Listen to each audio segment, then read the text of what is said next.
relaciones que transforman un cambio de variable, porque en esencia viene a ser eso, pero recuerden asociado a las que son las funciones trigonométricas. Y habíamos mencionado que de estas relaciones las fundamentales son el seno y el coseno, pues de ellas se derivan todas las demás, la tangente, la cotangente, la secante, la cosecante, ¿no? Y obviamente mediante estas, a ver, vamos a ver, serían la relación del seno, su diferencial, perdón, acá tenemos la relación del coseno y obviamente el diferencial de x asociado a este diferencial de u. Lo que yo hago son esas transformaciones algebraicas y obviamente me muevo de identidades trigonométricas a variables polinómicas, si les ponemos en ese contexto. ¿Estamos? Bien. Lo último que tenemos aquí desarrollado son ciertas aplicaciones, ¿no es cierto?, en donde se trata de analizar o poner en práctica todo lo que hemos desarrollado ya en ejercicios un poco aterrizados en el contexto de las ciencias económicas. Por ejemplo, dice el costo marginal de una finca de 7 hectáreas que produce banano orgánico en Machal está dada por la ecuación C' es igual a 3 más 0.008x.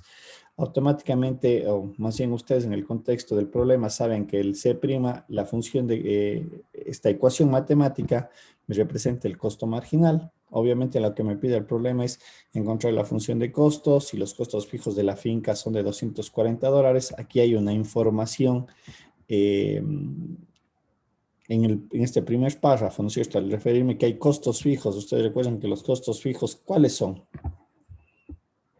¿A qué se definen como costos fijos? Estos ya son términos ya económicos y que ustedes lo deben de conocer más que yo. ¿A qué se les llama costos fijos?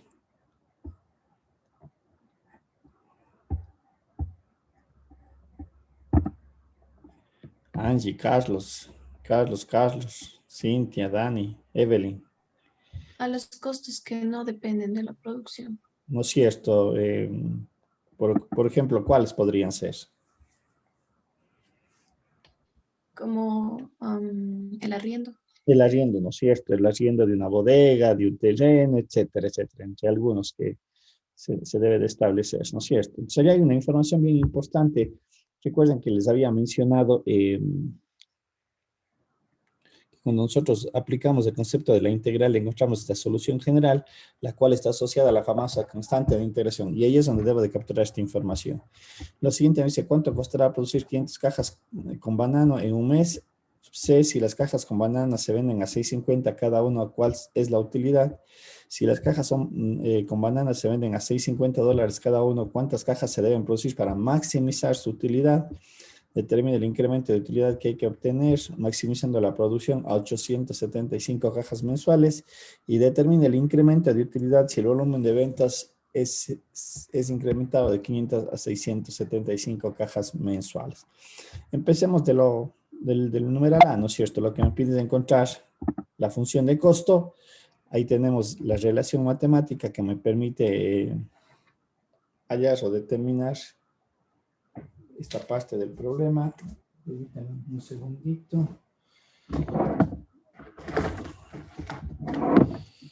Encuentro mi pizarra. Ya.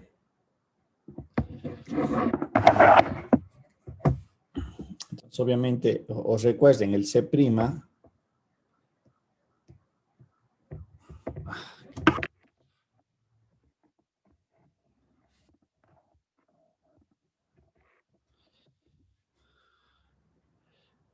El C', si usted de acuerdo a Leibniz, sería expresado así, de X. ¿Sí? Y en mi ejercicio esto es que es igual a 3 más 0.008x. Y obviamente aquí despejando me quedaría DC es igual a 3 más 0.008x. Todo esto multiplica el diferencial de x y aquí es donde yo aplico la integración. Esto se simplifica y me queda mi función de costo, pues aunque ya vendría a ser esta línea de acá, ¿sí? Un poquito para que sepan de dónde viene. Y obviamente el proceso de la integración que corresponde a este término, ¿no? Aquí me falta colocar paréntesis para saber que el diferencial multiplica a esos dos términos, 3 más 0.008. Desarrollando la función de costo, lo que había mencionado, aquí tenemos mi constante de integración. En el numeral A me dice, los costos fijos de la finca son de 240. Obviamente se establece que X es igual a 0.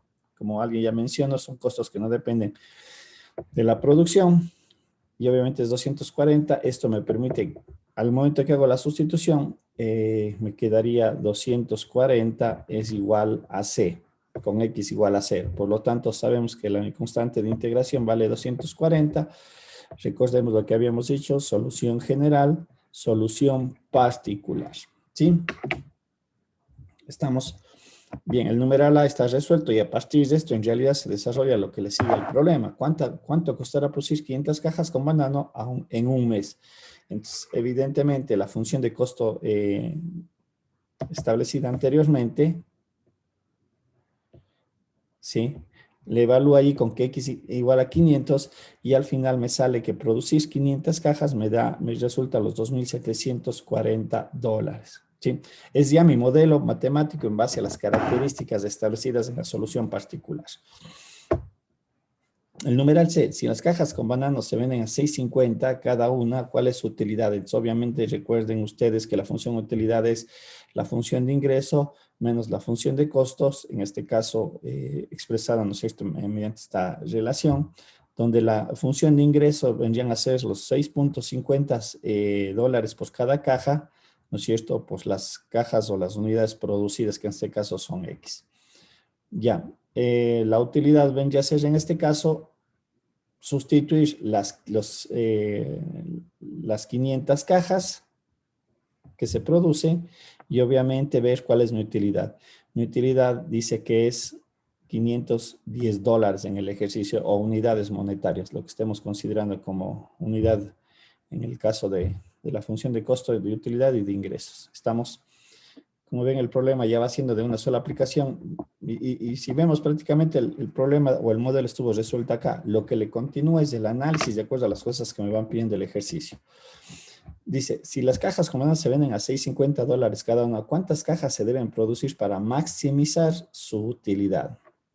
Aquí tenemos expresada mi función utilidad. Esta es mi función utilidad, de acuerdo a lo que hicimos hace un momento, 6.50 por X menos mi función de costo, que es toda esta relación.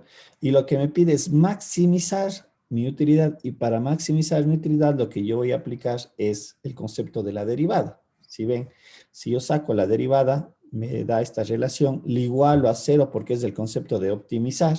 Y obviamente me dice que mi utilidad máxima que voy a tener es cuando yo produzca 875 cajas, ¿sí? Mucho cuidado. Lo de acá era una cantidad que yo quería averiguar en qué momento obtengo yo cuánto me costaría producir las 500. El problema pudo haber dicho 300, 400, 800, 1000, no sé. Estamos, pero el problema, como ven aquí, me dice que este va a ser mi mejor escenario. Estamos con 875 cajas, yo maximizo la utilidad, mucho cuidado. No minimizo, no minimizo la función de costo, ni tampoco maximizo los ingresos. Cuidado, sino aquí se maximiza es la utilidad. Regálenme un minutito, chicos.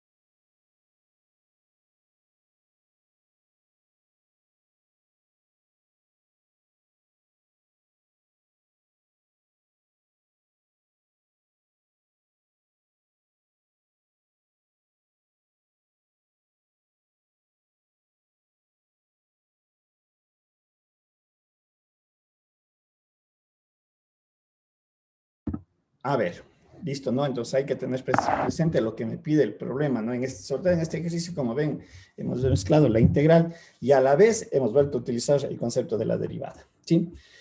Determine, dice, el incremento de utilidad que hay que obtener maximizando la producción a 875 cajas mensuales. Bien. Mi función de costo es, o más bien, producir las 200 cajas, las 500 cajas, perdón, del numeral anterior, me costaba 2.740. Lo que nosotros tenemos de aquí es el costo de producción, 5.48 por cada caja. Al producir las 500 cajas, claro está. Ahora, si yo mantengo mi función de costo de 2.740 y produzco las 875 cajas, ¿no es cierto?, de literal D, quiere decir que cada caja producida me representa 3,13 centavos. Recuerden que lo que estamos sacando es, a ver si me va el nombre, el costo unitario. El costo unitario de lo que me costaría cada una de las cajas, producir cada una de estas cajas, ¿sí? Eso es lo que tenemos ahí representado. Si mal no recuerdo, no sé si aquí lo vimos, el costo unitario dice que es igual al costo sobre el número de unidades vendidas. Producidas, perdón. Este es el costo unitario, es lo que estamos sacando aquí y acá. Manteniendo, obviamente, el costo de producción de los $2.740.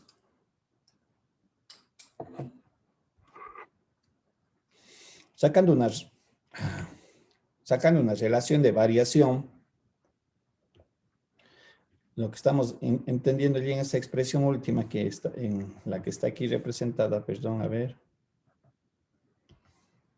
Aquí hemos incrementado en un 75% la producción, ¿sí? De 500 a movernos a 875 gramos. 875 unidades, perdón, o cajas. Ese es el incremento que se da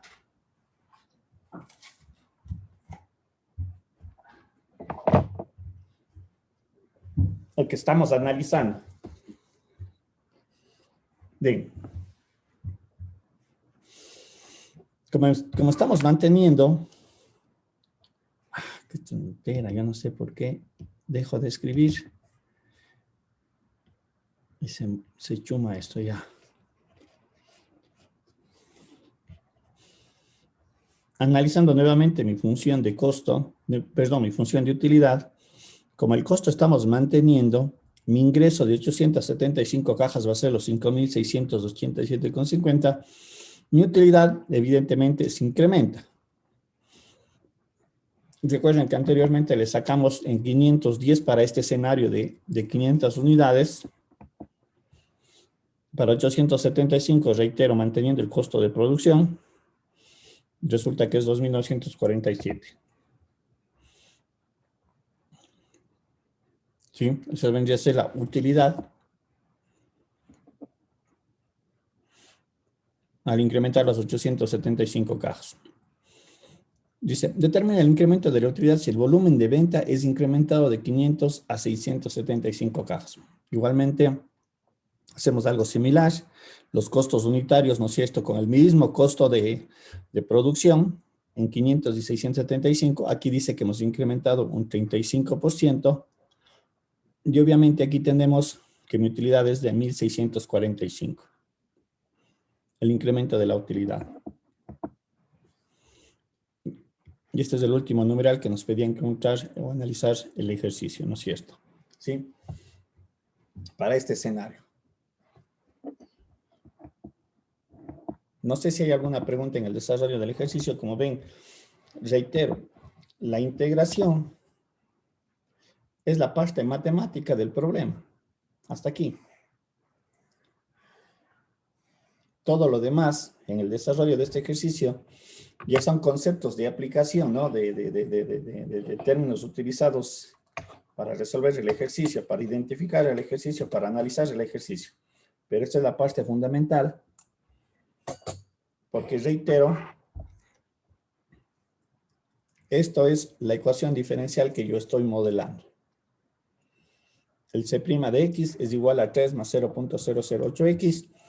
Con la integral encuentro la función solución, la solución general y la solución particular. Esta es una solución. Esta es la solución a esta ecuación diferencial. Como digo, ya les había mencionado que ustedes tienen una tercera matemática que está enfocado justamente a la resolución de ecuaciones diferenciales bajo ciertas definiciones matemáticas dentro de lo que ustedes necesitan analizar, ¿sí? Sin embargo, este vendría a ser parte de un desarrollo. Cuando ustedes ven ecuaciones diferenciales, van a encontrar métodos para resolver ecuaciones diferenciales y en donde está inmersa la integración.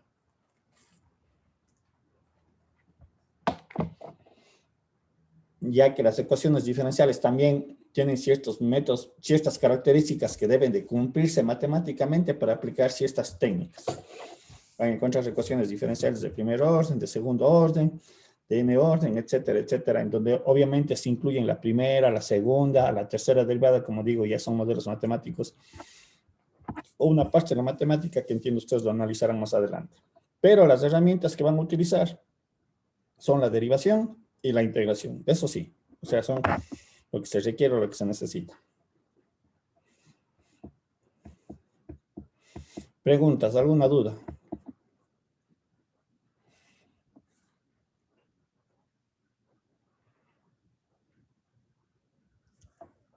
Aquí tenemos otro ejercicio. Dice, suponga que el flujo de inversión neto lo describe la ecuación I de t igual a 3t a lo medio y que el capital inicial para el instante t es igual, t igual a 0 es k de 0.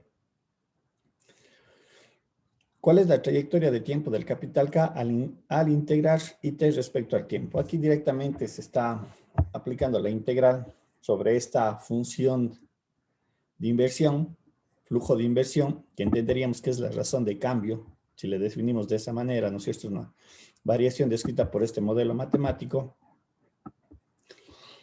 Esto tendría que ser el capital que yo voy a obtener en la línea de tiempo. Y obviamente este es el modelo matemático, ¿sí? Lo que me estaría describiendo aquí únicamente. Si mal no recuerdo, a ver, déjenme ver una cuestioncita, si estaba aquí expresado. No, me parece que esto lo tengo un poquito más detallado en el siguiente capítulo. Me parece que hay un ejercicio allí también. Les pido que tengan pendiente, allí hay una explicación de cómo es los intereses. De hecho, en las matemáticas financieras, en la teoría de matemáticas financieras, la integral también me permite calcular los modelos matemáticos asociados a justamente las inversiones, si están expresadas mediante un modelo matemático. Cómo se comporta, ¿no es cierto?, un capital definido a un interés. A veces las inversiones, yo siempre pongo este ejemplo de la libreta de ahorros, ¿sí? Yo digo, mensualmente voy a poner cierta cantidad de dinero en mi libreta de ahorros. Ustedes saben que la libreta de ahorros tiene una tasa de interés mensual. Al primer día del mes que yo coloco, y al mes 30 o 31, día final del mes, yo tengo mi capital más mis intereses. Pero hay modelos matemáticos, son métodos de inversiones que tienen ecuaciones que están expresadas de algún modelo matemático que me permiten que esa inversión sea más rentable, ¿no? Un poco lo que acabo yo de mencionar es tal vez un modelo lineal. Al final de mes tengo mi capital más mi interés. En el siguiente mes, este capital más este interés se vuelve como un capital inicial del siguiente mes. Si digo $100 y al final de mes me dan un dólar por mis intereses, yo tengo $101 para el siguiente mes. Más lo que dije hace un momento, yo voy a apostar un dinero adicional todos los meses, ¿no es cierto? Pongo $100, entonces ahora mi nuevo capital para el siguiente mes serían $201. Y obviamente en el fin de mes tendré esos $202 más mi capital. Voy a dar un valor cualquiera que ahora se convierte en $2.10. Entonces, obviamente se me va incrementando mi capital para el siguiente mes, pero puede haber modelos matemáticos que obviamente están asociados a inversiones, no sé, a la parte financiera de cómo se fluctúa, cómo se mueve. Y yo puedo estimar más o menos cuál sería mi capital en cierto intervalo de tiempo. ¿sí? Y hay algunos ejercicios que les he dejado para que chequen, revisen, lo puedan desarrollar un poquito enfocado a lo que son las ciencias económicas, ¿no? Aquí tenemos la función de utilidad, las funciones de ingreso marginal, encontrar cuál es la función de ingreso total. Y ahí, bueno, tienen algunos ejercicios que ustedes podrían desarrollar, ya que ustedes conocen más de ese tema que yo en cuanto a las ciencias económicas. Pero obviamente la aplicación mía es la integración, ¿sí? Bien, de esta manera hemos terminado este penúltimo capítulo y el que nos corresponde continuar es el tema de la integral definida, que ya vendría a ser el último capítulo que vamos a desarrollar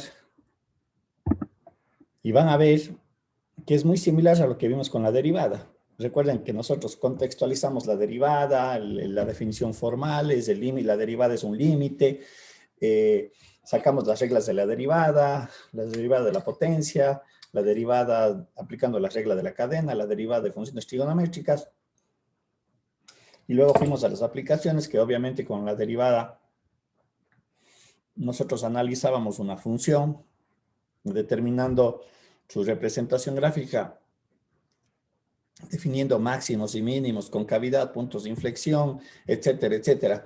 Y también vimos que la derivada, como aplicamos en el ejercicio anterior, el concepto de la optimización, ¿sí? Maximizar o minimizar, que es algo que ustedes volverán a retomar cuando se vea la matemática 2, pero extendida en funciones de dos variables. Y obviamente se puede ver cómo nosotros estructuramos la derivada para luego hacer la aplicación. Aquí vamos a hacer algo muy similar. Hemos visto la integral en su contexto matemático, las técnicas para encontrar la integral, integrales de funciones trigonométricas, métodos de sustitución, métodos de cambio de variable, integración por partes, sustitución universal, ¿no es cierto?, etcétera, etcétera, en cuanto a las técnicas que hemos desarrollado. Lo que viene a continuación, como reiteraba, es este capítulo del cálculo integral. Y van a ver que aquí vamos a requerir todo lo que hemos visto en el capítulo anterior, pero el enfoque que se le da al cálculo integral es darle la interpretación, inclusive aquí vamos a darle la interpretación de la integral como tal, y de dónde o cómo se desarrolla, ¿sí? Bien, un poquito los contenidos que tenemos del capítulo de la integral definida, ¿sí? El concepto geométrico que se le da a la integral, establecer el diferencial de área bajo la curva, propiedades de la integral, el teorema fundamental del cálculo, porque aquí hay algo que, a diferencia de lo que vimos en el capítulo anterior, aquí no aparece la constante de integración, y ese es uno de los cambios, y una de las situaciones que me establece la definición geométrica de la integral. ¿Sí? Aquí no vamos a determinar la constante de integración, desaparece porque automáticamente yo evalúo la integral. El teorema fundamental del cálculo, cambio de límites, algo les había mencionado en cuanto a los métodos que hemos visto. Recuerden cuando aplicábamos una de las técnicas de integración, yo decía, el problema no está finalizado. Yo tengo que volverle a la variable original. Sin embargo, aquí hay un artificio matemático que no necesariamente yo tengo que volverle a la variable original. Por lo que nosotros tenemos que desarrollar aquí un tema de integrales impropias. ¿Qué sucede cuando los límites son abiertos? Ya vamos a ver a qué se refieren los límites. La integración numérica es hacer el cálculo matemático de la integración, de la integral definida, que es en realidad o es meterse a lo que se conoce como los métodos numéricos, a procesos computacionales. Y obviamente algunas aplicaciones que, como dije hace un momento, me parece, aquí está algo muy parecido al último ejercicio que desarrollamos en el capítulo anterior. Empecemos. Y para eso vamos a recordar lo que habíamos visto en el cálculo diferencial.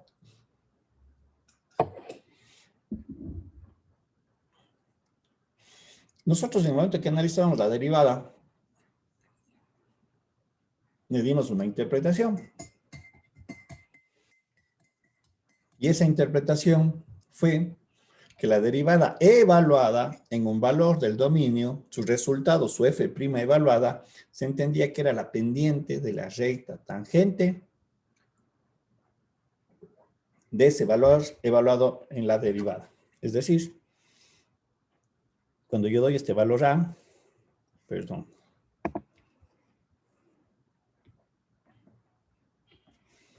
cuando yo obtengo ya la derivada matemáticamente, ¿no es cierto? Cuando yo tenía f de x y con todas las reglas yo ya tengo f' de x. Pero en el momento que yo le evaluaba en este valor a, f' de a, geométricamente yo decía, esta es una pendiente, ¿sí? Geométricamente, recuerden que la derivada como tal es una razón de cambio, ¿sí? Me representa una fluctuación, que a variación de la entrada hay una variación a la salida, ¿sí? Pero ya geométricamente era esta relación de que de la recta tangente que pasa por este punto, por el par ordenado a, f de a, que le representa o le pertenece a la función f de x, ¿sí? Esto es la interpretación geométrica. En el cálculo integral también hay una interpretación geométrica, como vamos a ver a continuación. Calculando la integral, ojo lo que estoy mencionando, calculando la integral, ¿sí? Bien, el cálculo diferencial para encontrar la derivada, nosotros recordemos que hablábamos o determinamos a través de un límite. Volvamos a esta gráfica anterior. Como digo, recordando ciertos conceptos que aquí también los vamos a utilizar. Recuerden lo que decíamos, el punto B en la trayectoria se aproxima al punto A. ¿Qué implicaba eso? Que cada vez este incremento H o delta de X, a medida que B se va aproximando, ese H o delta de X cada vez se hacía pequeño. Y decíamos, B estaba tan cercano a, pero nunca era A. Y para eso nosotros utilizamos la interpretación del límite, cuando delta de X o H tiende a cero. Estamos hablando del mismo término, ¿no? De la función. Teníamos esta relación, f de x más h, menos f de x sobre delta de x, o h, perdón, pongamos h, ya lo utilicé el h, ¿sí? Pero cuando h tiende a cero.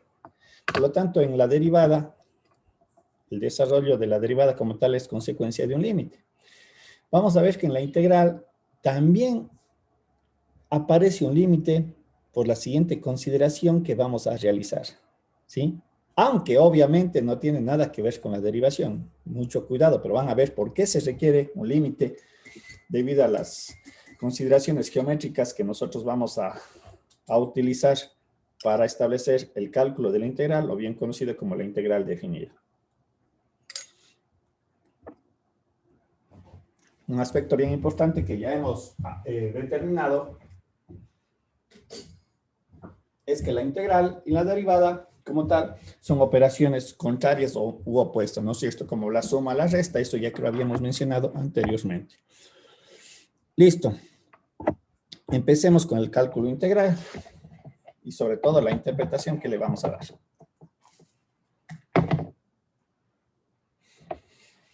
Supongamos que este es un cuerpo de terreno que tiene esa figura geométrica, ¿no es cierto? No es un rombo, no es un hexágono, etcétera, etcétera. Es esa figura irregular, descrita de esa manera. La pregunta que yo les hago es, ¿cómo yo calculo esa área de ese terreno? Lo que me interesa es calcular el área de ese terreno. ¿Qué harían ustedes? Y digo, no hay que ser ingeniero o arquitecto para entender esto. ¿Cómo calculo esa área? ¿Qué harían ustedes? ¿Qué sugieren?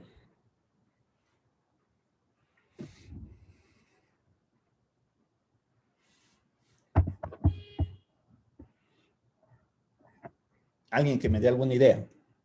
¿Qué harían? Tal vez midiéndole por partes. ¿Ya? ¿Cómo serían esas partes? No sé, dividiéndole y formando triángulos, tal vez.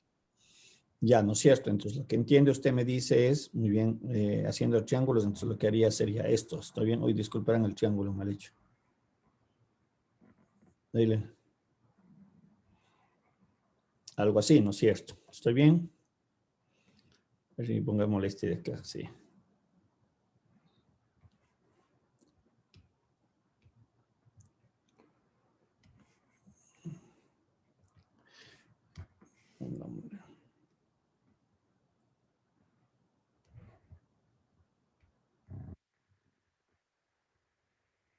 Ya, tal vez así, ¿no es cierto? Porque, claro, yo buscaría formas conocidas o figuras geométricas conocidas, como bien dice, perdón, ¿quién me dio la sugerencia? No le di el nombre. Yo, profe. Daniel. Daniel.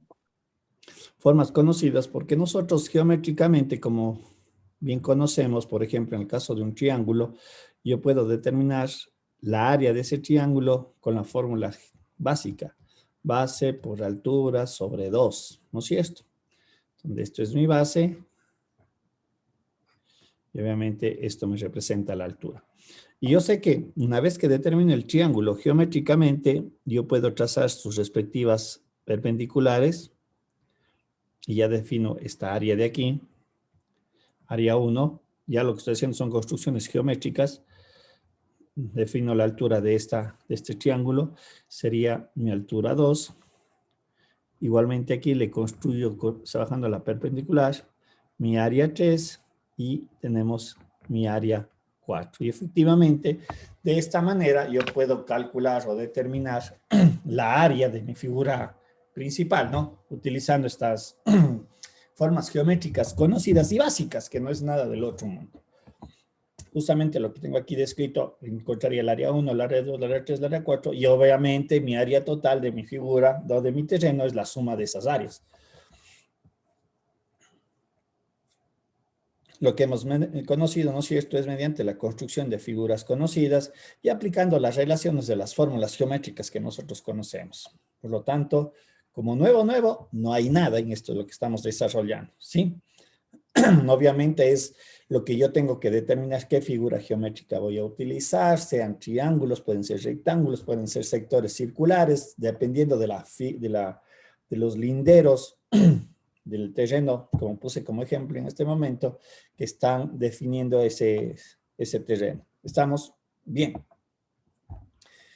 Vamos al caso de las funciones. Nosotros sabemos que la función, ¿no es cierto?, es una representación en el plano cartesiano, en el eje X y en el eje Y lo que me representa es una curva, ¿sí? En esta curva nosotros podemos observar o ir poniendo ciertas características geométricas o límites. Bien, nosotros decimos o queremos calcular la área que estaría contenido en esta gráfica, pero obviamente lo que dije hace un momento, estableciendo ciertos límites o linderos.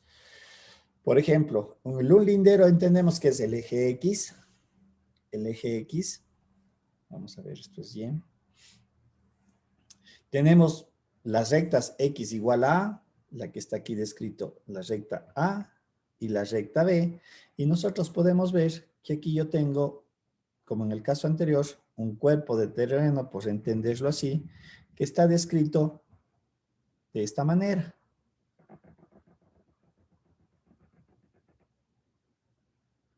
Y eso es lo que yo quiero calcular. ¿Sí? Recordando que la curva está expresada por la función y igual a f de x. ¿Estamos? Me parece que aquí es lo que, aquí está también denotado lo que yo quiero calcular.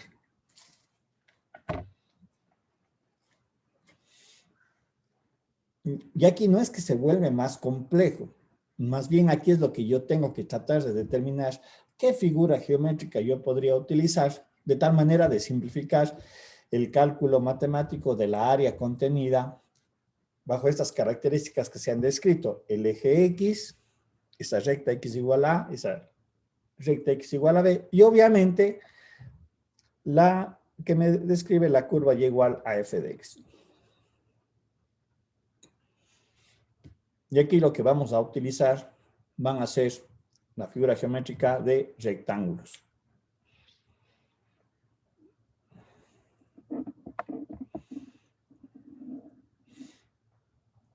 Sin embargo, aquí yo puedo tener dos maneras de construir los rectángulos, los que son rectángulos inscritos o rectángulos circunscritos de la siguiente manera.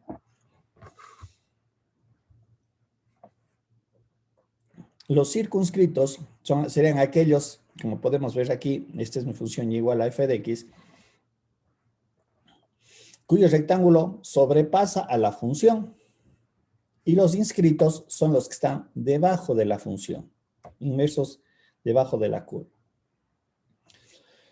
Bien, hago este primer ejercicio de aquí, los que estoy señalando estos dos. En estas dos condiciones pueden ser circunscritos, como tenemos aquí descrito, o los inscritos debajo de la curva. Ojo, aquí sigo manteniendo las características de mi problema. Quiero encontrar el área limitada por el eje X, ¿no es cierto? Desde A, en la recta, desde A hasta la recta Bx igual a B, y debajo de la curva, ¿sí? Igualmente acá en los rectángulos inscritos, perdón. Ahora, si yo analizo estas dos gráficas, ¿qué sucede en la gráfica 1? ¿Qué sucede en la gráfica 2? En relación a la área que yo quiero encontrar. ¿Quién me puede indicar? En el caso del área 1.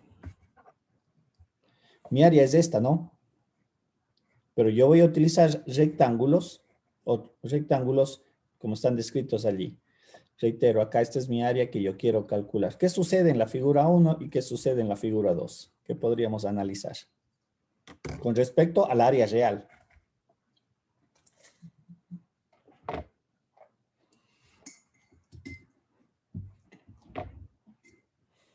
¿Quién me dice algo?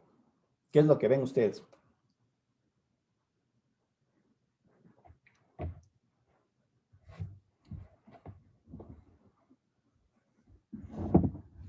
A la final las dos áreas no son iguales. ¿Cuál? Pero de la gráfica. Sí. Pero recuerden que yo estoy utilizando rectángulos, inscritos y circunscritos. Lo que yo voy a calcular matemáticamente haciendo esta consideración es esto. Yo voy a calcular esta área en el momento que utilizo los rectángulos. Y en el caso de acá,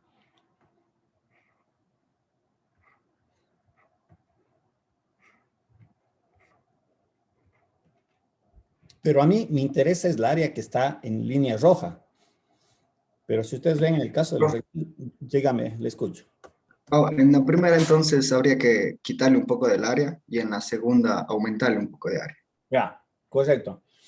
En la primera gráfica, como yo estoy utilizando una figura geométrica básica para calcular esa área, yo sé que la área del rectángulo, por definición matemática, es base por altura. Pero efectivamente, en el caso de los rectángulos circunscritos, yo tengo un exceso de área, que es esto lo de aquí, ¿no es cierto? Ese es mi exceso de área comparado con respecto a la área que a mí me interesa calcular. Y en el caso de acá, vuelta, yo tengo un faltante de área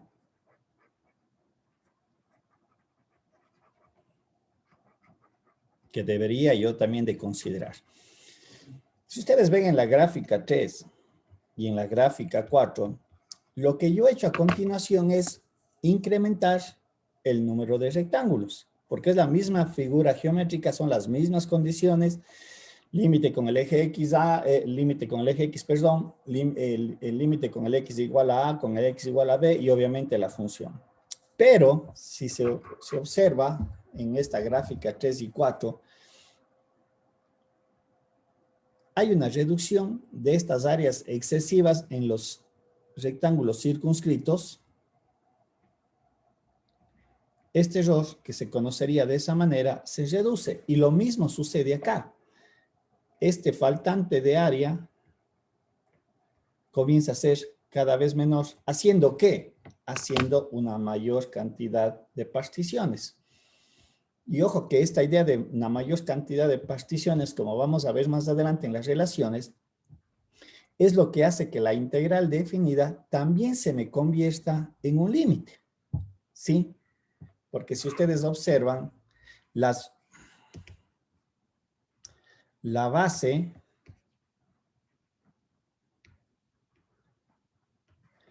de estos rectángulos comparado con las bases de estos rectángulos, estos son mucho menores.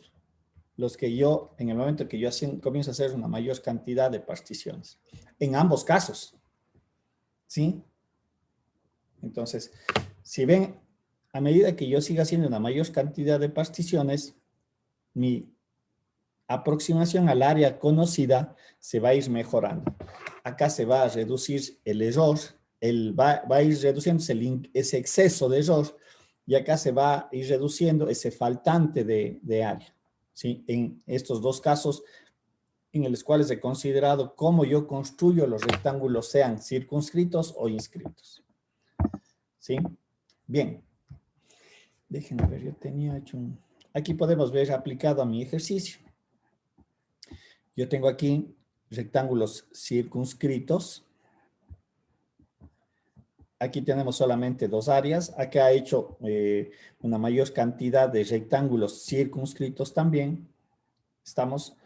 Y podemos observar cómo esa faltante de área cada vez es menor. Acá tenemos este exceso, aquí tenemos este faltante, aquí tenemos que el exceso se reduce. Igualmente acá, vamos viendo que cada vez se reduce a medida de que yo vaya incrementando el número de áreas. Acá tenemos los rectángulos inscritos, como podemos observar. Y acá también podemos ver qué es lo que va sucediendo si consideramos rectángulos sean inscritos o circunscritos. ¿Qué efecto geométrico sucede? En el caso, insisto, en el caso de acá, ese excedente se reduce y ese faltante también se reduce en el momento de incrementar el número de particiones. Bien. Lo que hemos mencionado, ¿no es cierto? Al incrementar las particiones, la suma superior decrece y la suma inferior crece. Aquí vamos a entender como la suma superior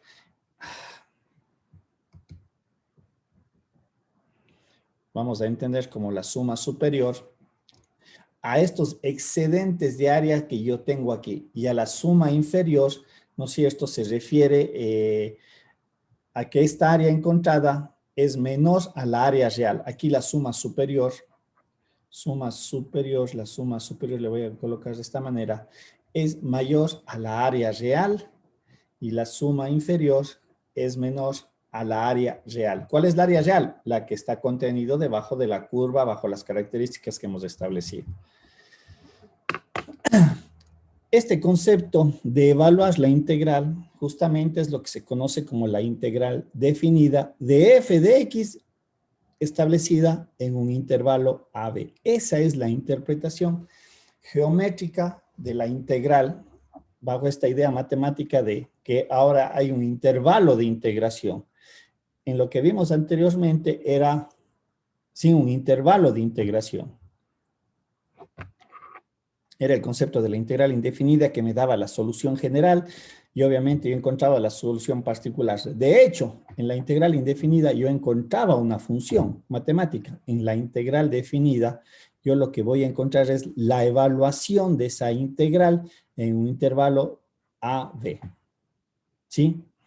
Y aquí, como mencioné hace un momento, la integral definida no me determina una constante de integración, y reitero eso, y de volver a repetir varias veces para que no se confundan, porque a veces cometen ese error en la integral definida, quieren calcular o evaluar la constante de integración. Aquí desaparece ese cálculo. Aquí yo, ojo, evalúo y determino geométricamente, esa es la interpretación, la área bajo la curva. ¿Sí?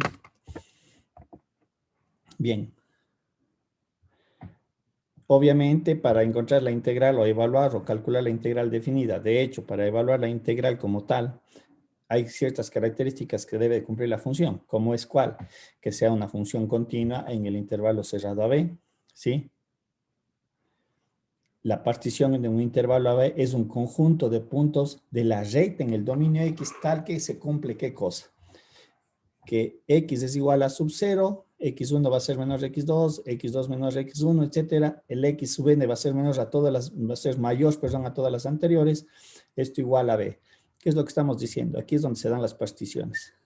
X1, X2, X3, Xn-1 y el Xn. Este es mi primer valor, que es X sub 0 es igual a A. Y obviamente dentro de la posición de la recta numérica, X1 es mayor a X sub 0, X2 es mayor a las anteriores, X3 mayor a las anteriores, etcétera, etcétera. Y obviamente aquí tenemos que el último valor es Xn es igual a B, los intervalos.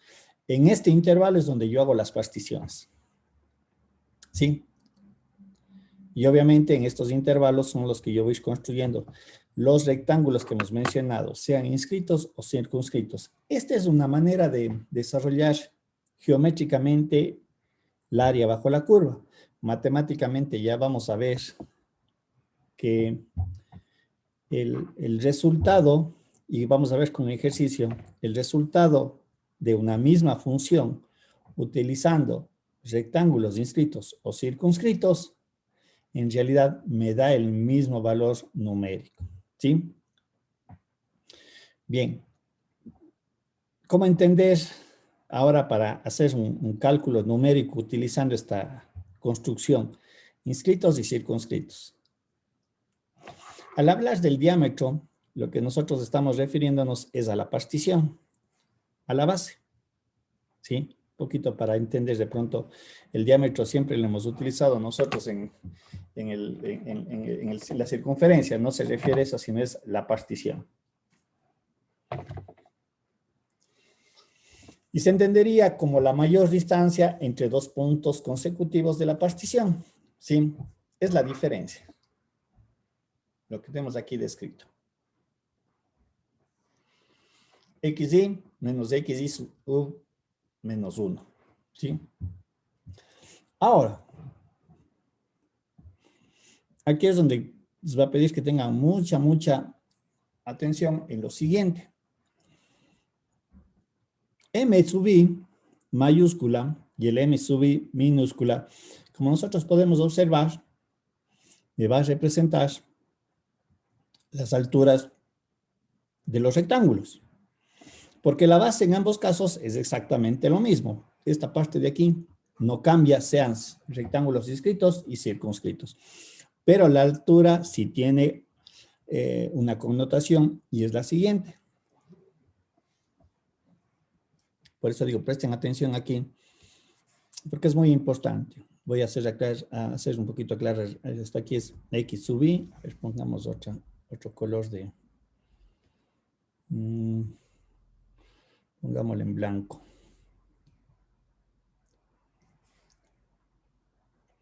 Este es X sub I y este es X sub I menos 1.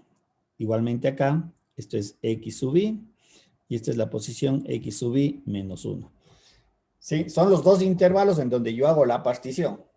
¿Estamos? Aquí tenemos un rectángulo circunscrito en esta primera gráfica y acá tenemos un rectángulo inscrito. Y aquí la pregunta es la siguiente. Ojo, el M sub I, en este caso, es evaluar la función, al igual que acá. El M sub I minúscula es evaluar la función. Pero aquí les hago la siguiente pregunta. De acuerdo a la gráfica, ¿cómo está? Porque no hay donde perderse. Esa altura M sub I mayúscula, este M mayúscula sub I, ¿en qué punto debo de evaluarle? ¿En X sub I menos 1 o en X sub I? ¿En cuál de esos dos valores? De acuerdo a la gráfica.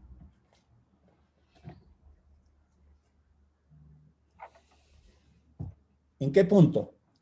¿En qué valor de entrada? ¿En X sub I o en X sub I menos 1? En la gráfica de arriba.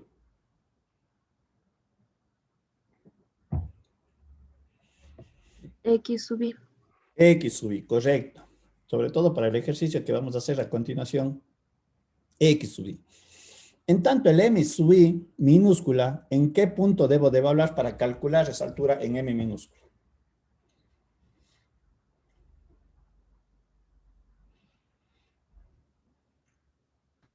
X sub I menos 1. En X sub I menos 1, correcto, ¿no es cierto? Lo que yo estoy es en qué momento, porque recuerden que yo estoy calculando esta área.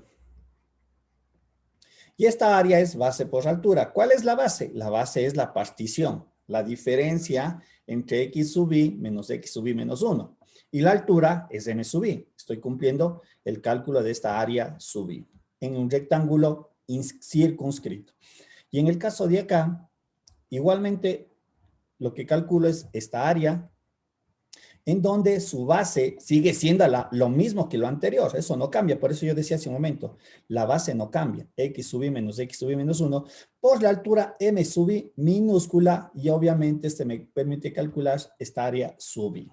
¿Sí? En ambos casos he calculado una área. No hay nada diferente. ¿Sí? Es lo que tenemos aquí expresado. Esas dos áreas, pero como digo, es muy importante lo que acabamos de desarrollar, identificar en dónde calculo la altura en los rectángulos circunscritos y en dónde calculo la altura en los rectángulos inscritos. ¿Sí? Lo que habíamos mencionado. Yo voy a tener, cuando hablo de rectángulos circunscritos, voy a tener una área superior, porque en estos rectángulos circunscritos yo tengo un excedente de área, ¿no es cierto? Yo tengo un exceso de área, como mencionaron hace un momento. Espérame un minuto, chicos.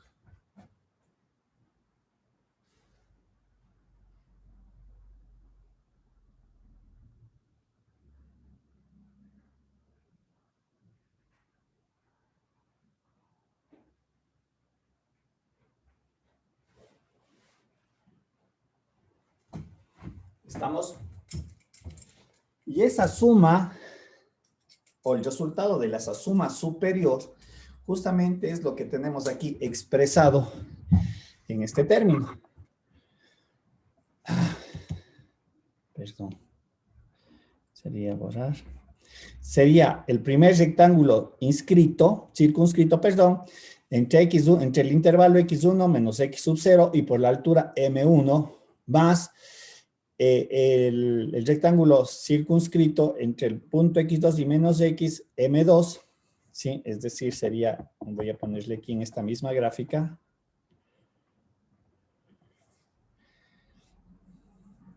Aquí vendría a ser otro rectángulo. A ver, póngamelo un poquito más. Voy a llamarle todo.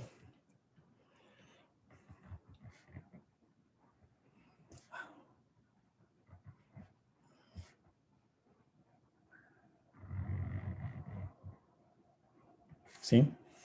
Vendría a ser este rectángulo de aquí.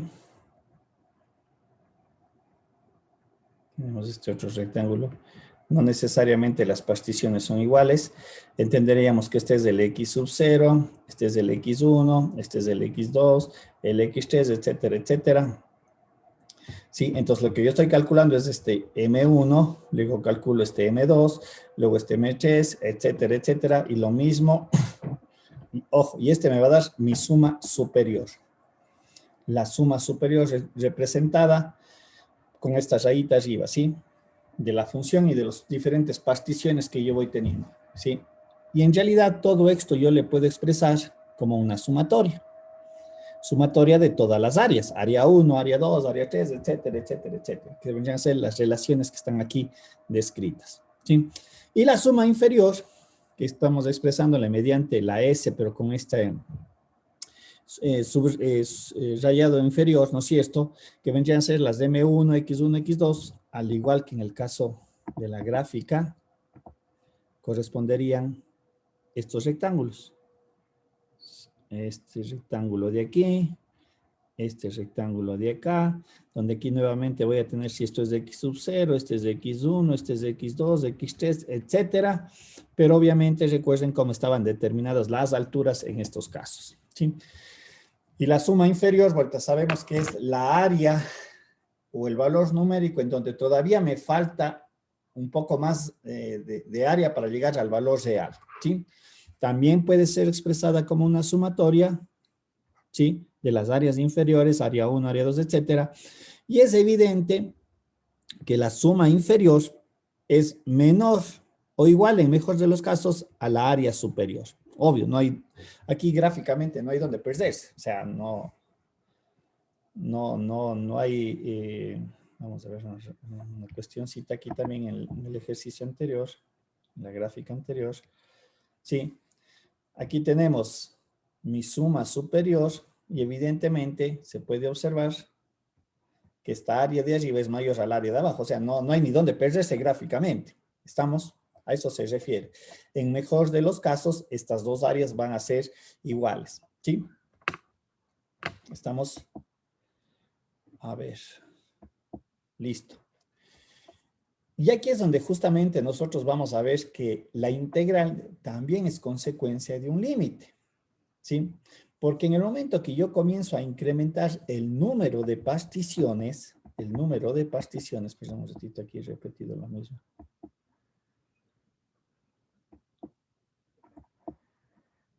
Déjame ver una cuestioncita, sí, tengo repetido allí la... Vamos a esta gráfica de acá. Lo que está diciéndome eso en el momento que yo comience a incrementar el número de particiones, a ver, déjame ver. Lo que yo estoy haciendo es esto. Yo puedo tener, poner en este ejercicio dos particiones, desde A hasta B.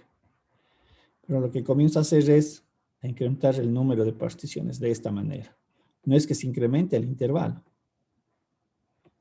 Lo que yo incremento son las particiones. Por lo tanto, voy a tener una mayor cantidad de rectángulos.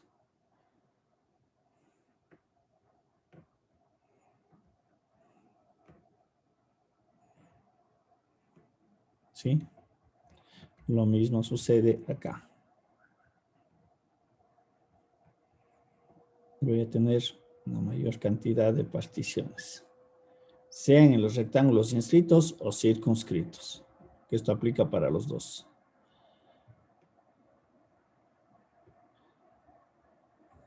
¿Sí? Un poquito para que se pueda apreciar gráficamente lo que estoy haciendo. Eso es lo que voy desarrollando. Si en vez de tener dos particiones, digo, voy a tener 4, no puedo hacer más, puedo tener 8, puedo tener 16, 32, puedo tener 100, 200, 1000, etc. Entonces, obviamente aquí para poder representar este concepto de partición, ahí es donde se introduce el límite. ¿Sí?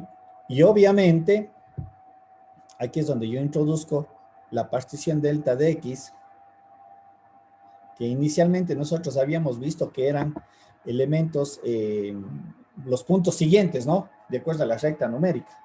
Esta era la partición. Aquí teníamos x sub 0, x1, x2, etcétera, hasta el x sub n. Pero evidentemente esta partición yo le voy a llamar delta de x. ¿Sí? Este concepto de la partición se repite tanto para rectángulos inscritos como circunscritos. Entonces, obviamente, a esto le vamos a llamar delta de x. Delta de x. Y ojo, aquí es donde yo evalúo mis alturas, que viene a ser evaluar la función. Y eso es lo que está representado aquí. El delta de x, y aquí es donde yo defino mis alturas.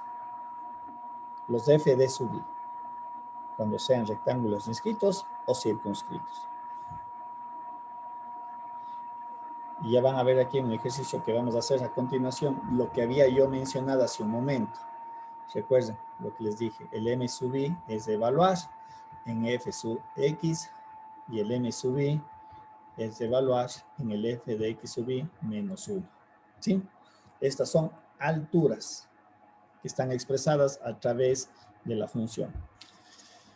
El delta de x no es más que la relación o el concepto de la partición b menos a sobre n, donde n vienen a ser 2, 4, 6, 5, 7, 10, 1000, 10.000, etcétera, y donde obviamente aquí está expresado como un límite, cuando n tiene infinitas particiones.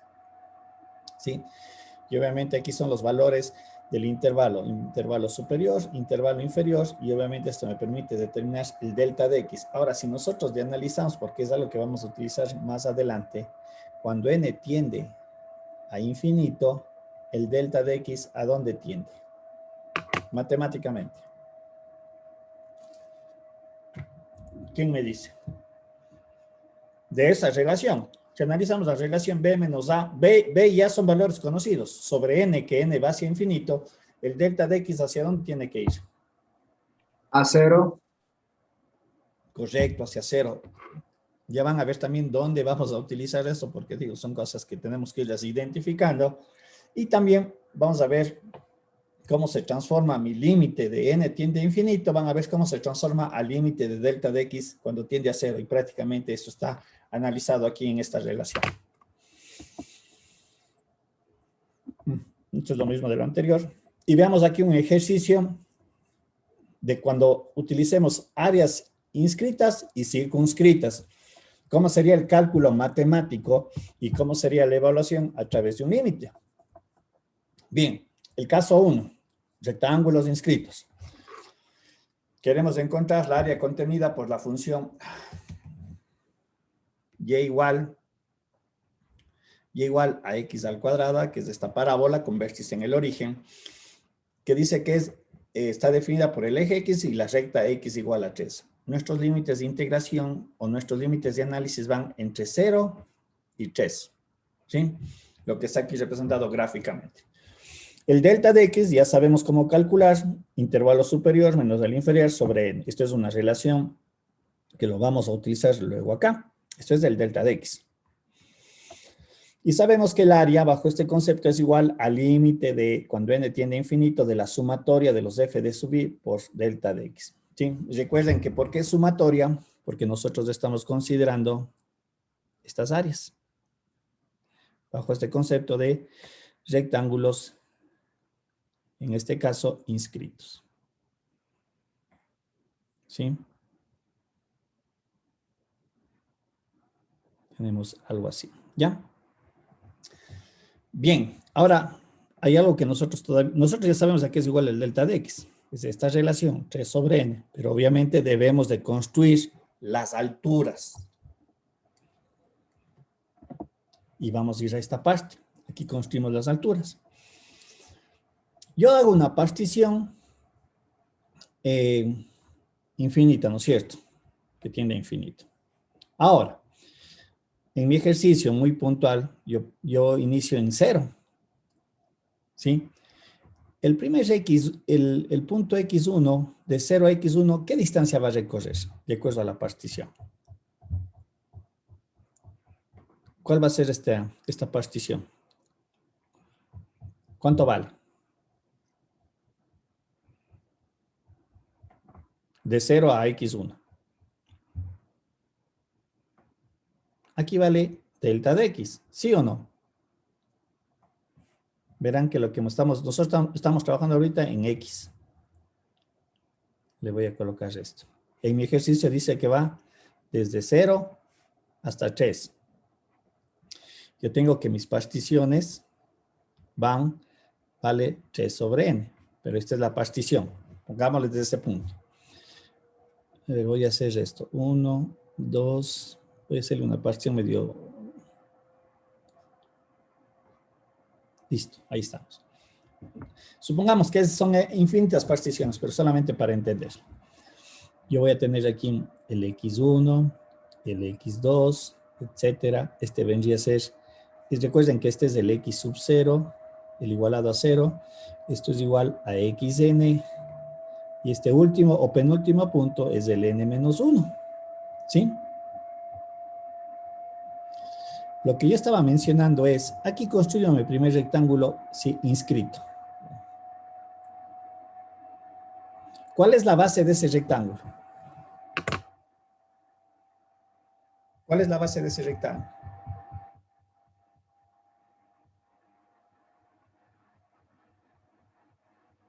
¿Cuál es la base de ese rectángulo? ¿Quién me dice?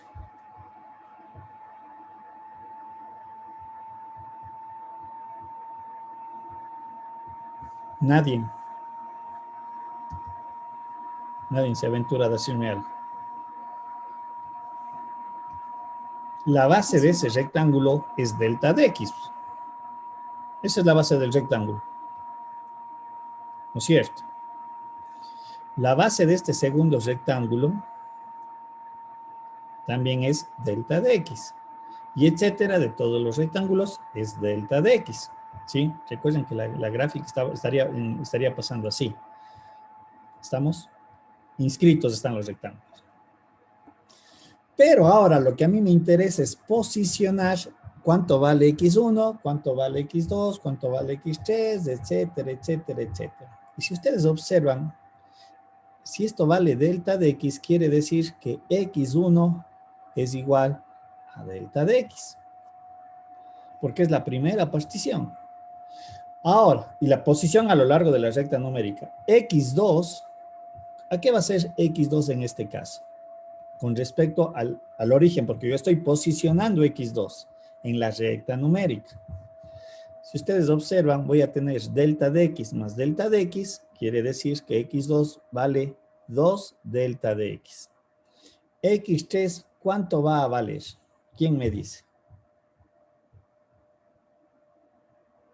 3 delta de X. Correcto, 3 delta. Recuerden que el X1, el X2 y el X3 son puntos en la recta numérica. O sea, es como decir, si yo digo, a ver, si yo digo aquí tengo la recta 1, 2, 3, y yo digo X es igual a 1,5. ¿Qué hacen ustedes? ¿Dónde estaría el X1 en la recta numérica? ¿Entre qué intervalo estaría contenido el 1,5? Entre el 1 y el 2. No es esto, porque yo sé de las reglas matemáticas que aquí ve el 1,5. Si digo X2 es igual a 2,1, entonces yo digo X2 está posicionado aquí. Aquí es 2,1, de acuerdo a la recta numérica. Exactamente estamos haciendo acá. Pero hay que tener presente que yo el intervalo 0 a 3 le he dividido en ¿cuántas partes? En enésimas partes. De acuerdo al cálculo matemático que sabemos la relación, 3 sobre n. Pero sabemos que cada una de estas particiones vale delta de x, delta de x, delta de x, delta de x, pero yo lo que le estoy posicionando es a cada uno de los valores. X1 vale x delta de x, X2 vale 2 delta de x, X3 3 delta de x, X4 vale 4 de delta de x, ¿sí? El x sub i, ¿a qué va a ser igual el x sub i? Perdón, hagámosle porque luego le voy a hacer el X. Los dos que me interesan para generalizar.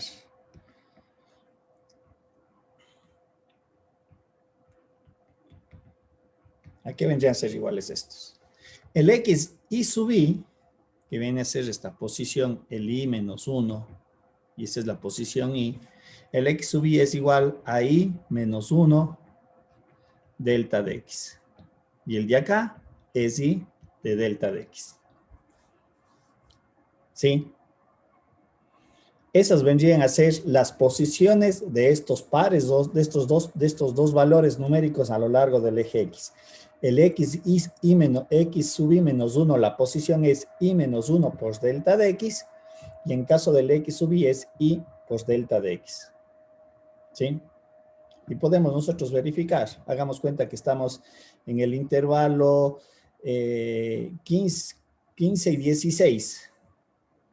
¿Cuánto vale el X15? ¿Quién me dice?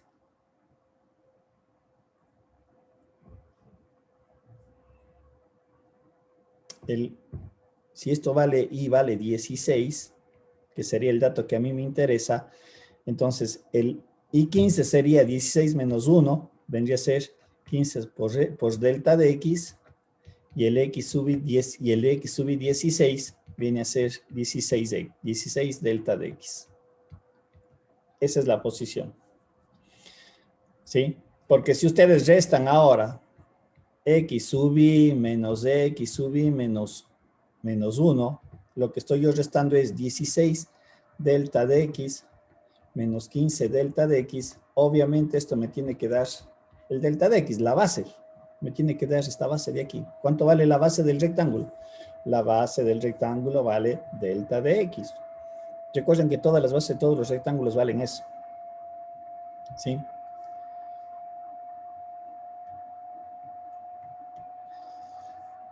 A ver, en mi ejercicio, recuerden lo que habíamos mencionado. El m sub i es evaluar la función en x sub i, Y esto es en los rectángulos circunscritos. Y en los rectángulos inscritos es f de x y menos 1. Estamos en nuestro ejercicio, lo que yo acabo de mencionar, este punto de aquí es y menos 1, cos delta de x, y este punto de acá es y cos delta de x. ¿Sí? Por lo tanto, la función que me determina la altura, yo tengo que calcular estos de m sub i, por lo tanto voy a utilizar esta relación matemática. ¿Y dónde reemplazo esta relación matemática? Justamente aquí está el punto que acababa de mencionar. Este es el x sub i menos 1. ¿Dónde reemplazo esto? En la función. ¿Cuánto vale la función? La función en mi ejercicio vale x al cuadrado. Y aquí es donde le estoy reemplazando. Sería y menos 1 cos delta de x elevado al cuadrado. Y este x, f de x sub i menos 1, lo que hago es reemplazarle aquí, en la altura. Y aquí ya tengo construida mi área en términos del i y del delta de x. ¿Sí?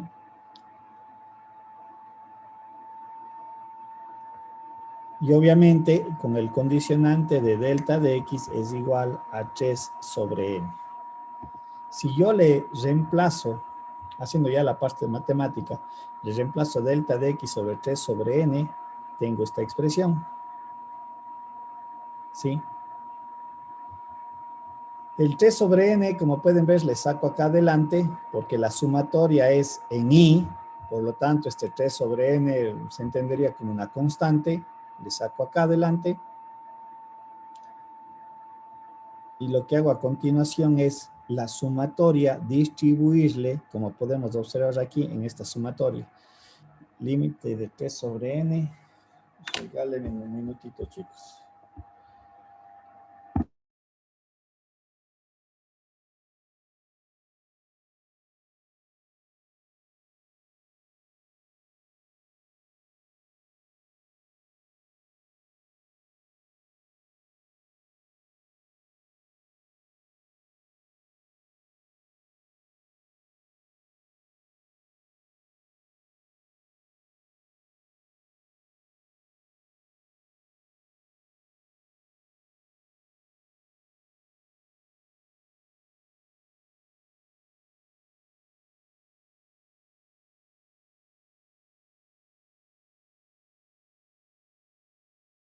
A ver, entonces aquí tenemos ya, aquí estamos haciendo solamente sustituciones. El delta de x le reemplazo por 3 sobre n al cubo, lo que decía hace un momento. La sumatoria es en i, por lo tanto, este 3 sobre n le saco acá adelante. Aquí hago una distribución de la sumatoria de i al cuadrado menos el 2 es una constante, la sumatoria de i más la sumatoria de i. Y dentro de la teoría de las sumatorias, y eso les recomiendo que les revisen, la sumatoria de i al cuadrado, cuando i va 1 hasta n, todo este término puede ser reemplazado por la relación, como está ahí un poquito ya indicado,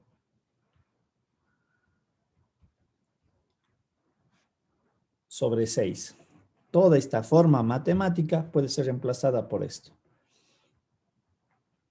El i puede ser reemplazada por la relación n más 1 y la sumatoria de una constante, en este caso de 1, es igual a n. Si ven, estos son los tres términos que yo estoy reemplazando y si ustedes observan, mi relación matemática que asociaba una sumatoria, ahora se convirtió en un límite justamente de la incógnita n. Desarrollando toda la parte matemática, simplificando, al final yo tengo esta relación de aquí, que es un límite, matemáticamente se convirtió en un límite. Y obviamente aquí tendré que aplicar la teoría de límites. Por ejemplo, si le hago tender el límite, en primera instancia lo que yo tengo aquí es infinito sobre infinito, una indeterminación. Y recuerden que la regla matemática para estas formas puede aplicar Hospital, ¿sí? Pero en este caso van a ver que tendría que aplicar Hospital 2 veces, pero la otra regla era dividirle todos los términos para la variable elevada a la mayor potencia. Me va a quedar n al cuadrado. Sí, acá al lado le voy a hacer, me quedaría límite de 9/2, que es una constante, me quedaría 2 menos 3 sobre n más 1 sobre n al cuadrado. Yo ya estoy haciendo la simplificación. Y acá abajo me quedaría para 1. Si le hago tender el límite cuando n tiende a infinito, me va a quedar lo siguiente. Límite de 9/2 por, esto se me va a hacer 0, se va a hacer 0 y me queda 2. Y al final me queda que esto es, ya evaluando el límite, el valor de 9, que es el resultado matemático que se vendría a ser 9 unidades cuadradas. Recuerden que estamos trabajando bajo el concepto de área. ¿Sí? Esta vendría a ser el resultado de la área contenida considerando rectángulos circunscritos. Perdón, Profe, una pregunta. inscritos, dígame. ¿Podría por favor repetir de dónde, por qué queda delta x al cubo y no al cuadrado? Por esto de acá. Aquí está un delta de x al cuadrado. Pues delta de x me queda delta x al cubo. Ya, profe, gracias. ¿Sí? Ojo, no sé si queda claro de dónde sale la altura. Recuerden de dónde sale la altura. Reitero, este punto de aquí, recuerden lo que habíamos visto en esta gráfica. Cuando tengo rectángulos inscritos, yo le tomo este valor. Y este valor, recuerden que habíamos visto en mi ejercicio, es y menos 1 cos delta de x. Y el de acá es y cos delta de x. Es la posición. ¿Sí? ¿Estamos? Y ahí aparece.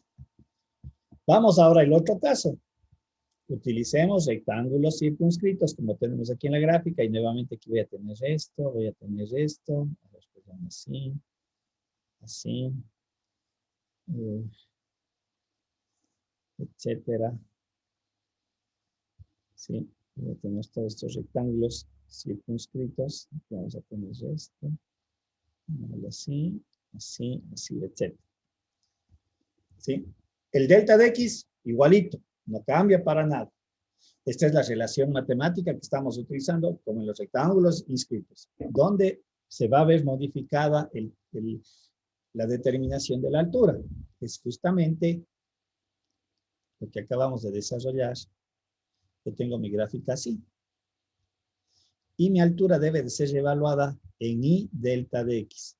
Y si ustedes observan, aquí está el X sub I, el que me define la altura del rectángulo circunscrito, y aquí es donde yo le calculo. Si ustedes le revisan, voy a poner el caso anterior. Perdón, aquí debería ser X sub I, no es X sub I menos 1, ya le voy a corregir. En el caso anterior, perdón, un ratito, voy a hacer lo siguiente rápidamente para que vean la diferencia, ¿no? Un ratito, aquí estoy mal, primero corrijamos esto, aquí es X sub I, correcto. Pero lo que quiero que le vean es, en el caso anterior, lo voy a colocar aquí.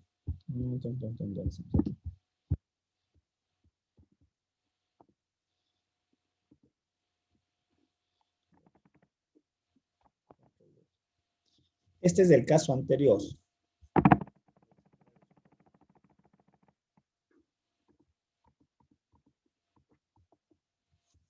¿Sí?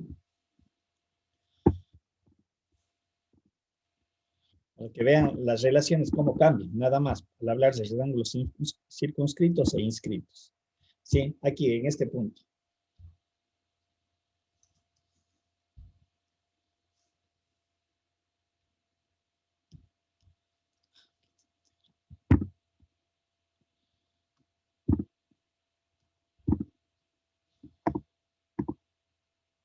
Ya.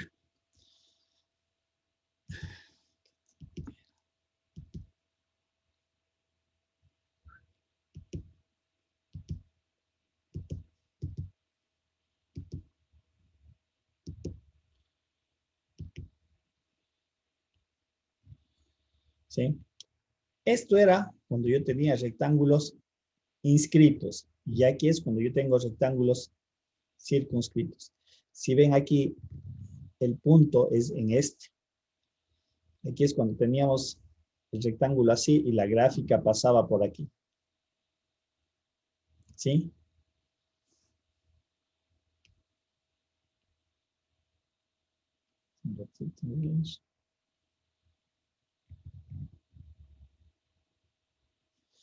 Y lo que tenemos acá, ¿sí? Es en lo que está en amarillo, es cuando tenemos rectángulos circunscritos. ¿Cómo cambia el término? Aquí era el punto i menos 1, delta de x, y acá el punto es i pues delta de x. Las alturas. Estamos, porque todo el desarrollo matemático es exactamente lo mismo, no hemos cambiado nada. Estamos utilizando la misma relación, el delta de x es igual a 3 sobre n en ambos casos, pero aquí las alturas es lo que sí se diferencia. Aunque vamos a ver que numéricamente no pasa nada, llegamos a lo mismo. Esta vendría a ser la relación, ¿sí? El i más delta de x elevado al cuadrado. Aquí también aparece el delta de x al cubo, como se puede observar, pero aquí es nada más que i al cuadrado. Ya no es como en el caso anterior, i menos 1 elevado al cuadrado.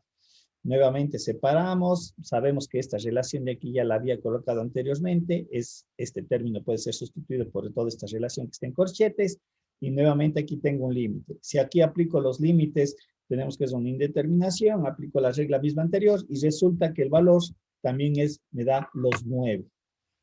Las 9 unidades al cuadrado. ¿Por qué sucede esto? Porque yo estoy aplicando un límite porque el número de particiones es infinita. Y recuerden qué es lo que va a pasar. La suma superior y la suma inferior, al tener una mayor cantidad de particiones, las dos sumas se van a ir al mismo valor numérico, al que me interesa encontrar al valor real, que sería el área contenida bajo la curva. Aquí podemos observar lo que acabo de mencionar, ¿sí? Este me va a dar la suma, perdón, pongámosle en negro. Esto me va a dar la suma inferior y esto me va a dar la suma superior. Pero debido a que n tiende a infinito, estas dos relaciones van a ser iguales. Me tienen que dar la misma área. ¿Sí? Lo que hemos desarrollado es numéricamente, aplicando el concepto de límite, aplicando el concepto de la sumatoria y el concepto de que si considero áreas circunscritas o inscritas. ¿Sí? ¿Se entiende? ¿No se entiende, chicos? Ya vamos a ver que lo que yo siempre he mencionado, todo esto se simplifica porque ya vamos a entrar a las integrales otra vez. Y en las integrales es aplicar todo lo que hemos visto en el capítulo anterior, pero esto es lo conceptual, eso es lo que yo tengo que conocer previo a utilizar la integración o todas las herramientas de las integrales desarrolladas anteriormente. ¿Sí? Preguntas. Preguntas, no sé si hay alguna duda.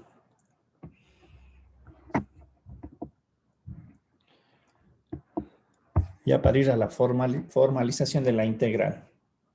Lo que dije hace un momento. Nos metemos nuevamente a las herramientas de las integrales y van a ver que todo esto, toda esta parte matemática de los límites, de las sumatorias, nuevamente se reduce a reglas simples y de evaluación directa. Chicos, ¿alguna pregunta, alguna duda? No sé si hay que hacer alguna aclaración. Lo que ya hemos desarrollado.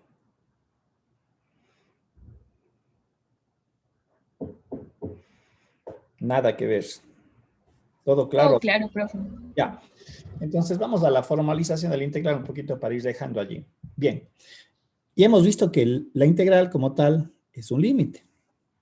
Y aquí es donde lo que yo decía hace un momento. Recuerden lo que habíamos mencionado. Cuando delta de x, definido por b menos a, ¿no es cierto? Cuando n tiende a infinito, delta de x a dónde, perdón, cuando n tiende a infinito, el delta de x a dónde tiende. Ya lo dijeron hace un rato. A 0. A 0, ¿no es cierto? La partición tiende a 0. Y aquí está justamente establecido ese cambio de límite. Anteriormente el límite lo estábamos considerando cuando n tiende a infinito de la sumatoria de f de t sub i por delta de x, con el condicionante que delta de x era esta relación. Pero ahora este límite también es exactamente lo mismo cuando delta de x tiende a 0 de la sumatoria de f de d sub i por delta de x, que es lo que está expresado a continuación. Y obviamente, al ser un límite, el límite tiene dos posibles resultados. ¿Converge o no converge el límite? Si el límite converge, es el valor de L que nosotros estamos calculando y es lo que nosotros hemos definido geométricamente, que es el área bajo la curva, desde la interpretación. Por lo tanto, toda esta relación de límite yo lo puedo expresar como como la integral desde un intervalo inferior a un superior de f de x como este límite. Es decir, ya no lo voy a utilizar o representar como un límite, sino lo voy a expresar como una integral. ¿Sí? Y de esta manera nosotros ya hemos formalizado la integral definida. La integral definida es un límite, ¿no es cierto?, y cuya interpretación, reitero, geométrica, es la área bajo la curva. Esa es la integral definida. Reitero, definida porque la integral, como vamos a ver, se evalúa entre un intervalo inferior y un intervalo superior. Y evidentemente lo que ya hemos definido también o hemos resuelto es que independientemente de los rectángulos sean inscritos o circunscritos, el resultado es exactamente el mismo. Caracterizado, reitero, ¿por qué? Porque hay un límite detrás de este análisis matemático, ¿sí?